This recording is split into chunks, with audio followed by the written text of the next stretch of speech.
Just when you thought it was safe to go back onto YouTube, there's more Magic preview with Narset Jeskai Waymaster. This was revealed at some sort of panel over at MagicCon Chicago.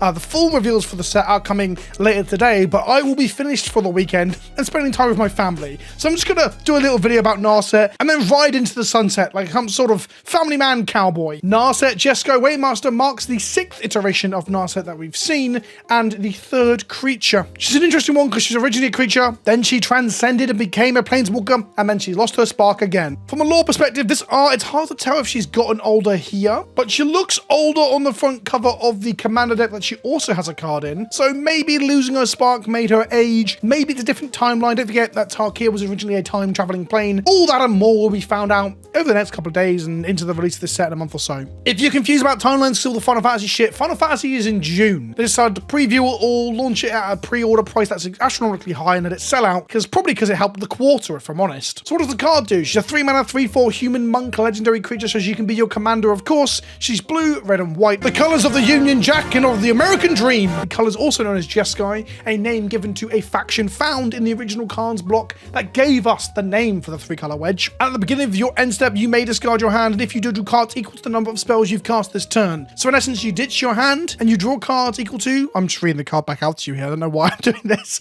equal to the number of cards you've cast this turn.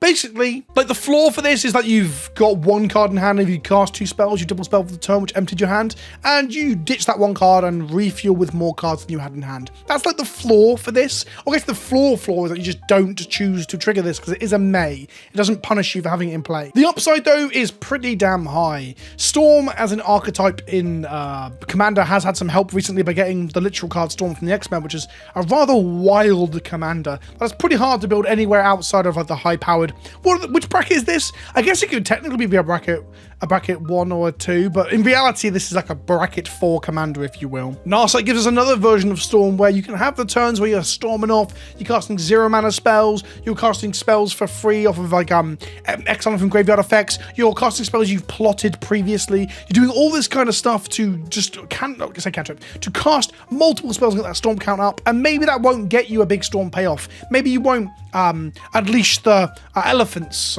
It doesn't make elephants, does it? It makes squirrels. It's also out of color.